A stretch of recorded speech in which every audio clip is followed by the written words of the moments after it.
Existem histórias que contamos para as crianças que, na verdade, deveríamos contá-las para a gente grande. Na verdade, a moral dessas histórias é uma lição para toda a vida e deveriam ser contadas para todas as faixas etárias. Meu nome é Ronaldo Silva e eu quero compartilhar com você um momento da Palavra de Deus. Uma dessas histórias é a história de um fazendeiro, um homem muito rico, poderoso, com muitas pessoas aos seus serviços, muitos rebanhos, muitos animais, muitas terras. E esse homem descobriu que estava sendo roubado. Então ele começou a traçar uma estratégia para descobrir quem era o ladrão. Ele chama todos os peões de sua fazenda e então ele diz aos seus peões, homens simples, homens modestos, homens do campo, e ele começa então a dizer a eles: eu comprei uma ovelha e esta ovelha é uma ovelha mágica. Ela tem o poder de descobrir quem é a pessoa que está roubando. Todas as vezes que uma pessoa que está roubando passa sua mão sobre esta ovelha, a sua mão fica negra como carvão. Não houve outro assunto entre os peões naquela noite. No alojamento não se falava de outra coisa. Os peões discutiam entre si sobre a ovelha mágica que o patrão tinha comprado. E apreensivos foram dormir, mas no outro dia pela manhã, lá vem o patrão, puxando uma ovelha, e todos os peões em círculo, à frente da casa grande da fazenda, esperavam o grande teste daquela manhã. Então o patrão pediu que cada um dos peões, em uma fila indiana, passassem as suas mãos sobre a ovelha e, para surpresa de todos, todos os peões, acreditem, ficaram com as suas mãos negras como carvão. Todos, menos um, que exibia orgulhoso a sua mão clara, branca, e ele dizia: olha, patrão, veja, a minha mão não ficou negra, minha mão está branca, veja minhas mãos. E ele mostrava orgulhoso, saltitando no meio dos seus colegas, a sua mão branca, enquanto a mão de todos os outros estava negra. O patrão olha para aquele homem e diz a ele: você é o ladrão. Mas como assim, patrão? A minha mão não está negra, a minha mão está branca. Como o senhor pode dizer que eu sou o ladrão? Por que isso? Como assim? E então o patrão disse a ele: a sua mão está branca pelo seguinte: não existe ovelha mágica. Isso não existe. Eu mesmo coloquei pó de carvão no dorso da ovelha. E qualquer pessoa com a consciência tranquila, ao passar a mão sobre a ovelha, certamente sua mão ficaria negra como carvão. Mas você foi o único que, ao passar pela ovelha, não ousou tocá-la. Sabe por quê? Porque a sua consciência estava pesada. Pobre peão. Ele havia entrado num jogo de consciência, quando na verdade pensava que estava participando de um jogo de aparências. Quantas e quantas vezes na vida nós tratamos a vida da mesma forma? Tratamos a vida, e principalmente a nossa vida cristã, como um jogo de aparências. Mas eu estou aqui neste momento para lhe dizer: a nossa vida, e principalmente a vida cristã, não é um jogo de aparências, é um jogo de consciência.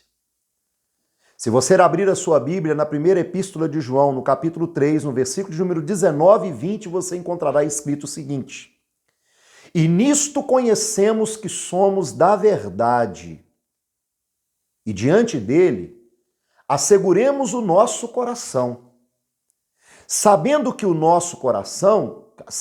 que se o nosso coração não nos condena, maior é Deus do que o nosso coração. Veja bem, vou ler de novo. Nisto conhecemos que somos da verdade, porque o Senhor Jesus nos ensinou que Satanás é o pai da mentira. E ele continua: diante dele asseguremos o nosso coração. Salomão, em uma outra vez, ele disse que de tudo que se deve guardar, Guarda o teu coração, porque dele procede as saídas da vida. E ele continua, versículo 20. Sabendo que se o nosso coração nos condena, maior é Deus que o nosso coração e conhece todas as coisas. A vida é um jogo de consciência. Quantas e quantas pessoas procuram viver uma vida de aparência? Querem mostrar aos outros o quanto são generosos, querem mostrar aos outros o quanto são santos, querem mostrar aos outros o quanto são honestos, querem mostrar aos outros o quanto trabalham, o quanto são dedicados, o quanto são pessoas honestas.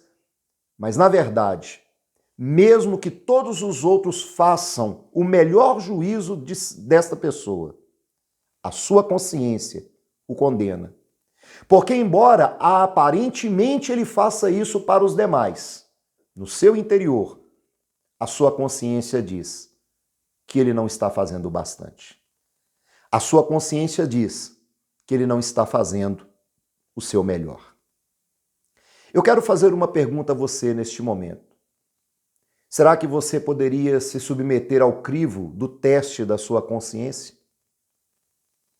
Será que você tem a consciência limpa e dizer que você tem feito tudo o que você pode fazer pela salvação da sua família? Será que você poderia se submeter ao crivo do teste da consciência, da sua consciência? E você tem feito tudo o que você pode de fato fazer pelo reino de Deus, pela sua igreja? Será que você pode se submeter ao crivo da sua consciência e, neste momento, dizer de cabeça erguida que você realmente está com a consciência tranquila, que você tem feito tudo o que você pode fazer pelo seu semelhante? A consciência é a voz da alma e ela tem o poder de aprovar ou desaprovar os nossos atos. E nada como a consciência pode julgar a legitimidade das coisas que fazemos. Porque quando nós chegarmos na presença do nosso Deus, não será o reconhecimento dos homens que vai nos aprovar para uma vida de glória. Mas quando chegarmos na presença do nosso Deus, seremos julgados por aquilo que fizemos e se fizemos como poderíamos ter feito. O crivo da consciência. Jesus ele falou sobre pessoas assim. Em Mateus 23, 27, quando ele fala com alguns líderes espirituais da época, e eles se mostravam pessoas santas, pessoas puras, pessoas irrepreensíveis, mas Jesus, ao olhar para eles, ele disse: vocês são sepulcros caiados, que aparentemente parecem brancos como a neve, mas dentro de vocês há podridão e sujeira. A consciência deles os acusava. Veja o que o apóstolo São Paulo, ele fala ao governador Félix, quando diante dele ele foi colocado. Paulo pôde ter a inteireza, a segurança de dizer a Félix, em Atos dos Apóstolos 24, 16, ele diz assim: e por isso procuro sempre ter uma consciência sem ofensa, tanto para com Deus, como para com os homens. Se submeter-te ao crivo da tua consciência, neste momento de pandemia, neste momento de crise, será que você tem feito tudo o que você poderia fazer para ajudar, para cooperar, contribuir para que esse mal passe logo e acabe sobre a face da terra? Será que você tem a consciência tranquila de que você tem feito o seu melhor, testemunhando, agindo, orientando?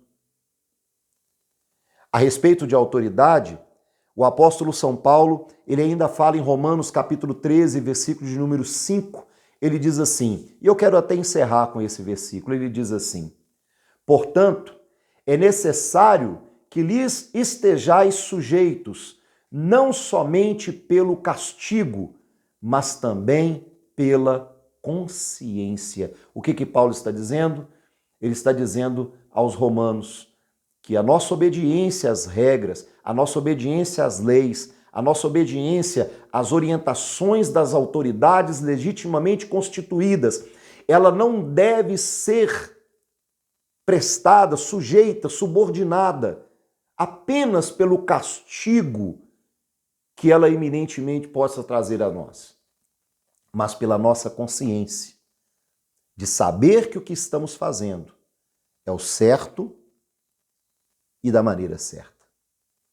Pense nisso. Coloque-se sob o crivo da sua consciência e veja se o que você tem feito por você mesmo, por Deus, pela sua família, pela sua igreja, pela sua nação, será aprovado. Que Deus te abençoe ricamente em nome do Senhor Jesus e até a próxima. Se você gostou desse vídeo, se inscreva no nosso canal e clique no sininho para que você seja informado das nossas próximas mensagens que forem postadas. Que Deus abençoe a todos em nome de Jesus.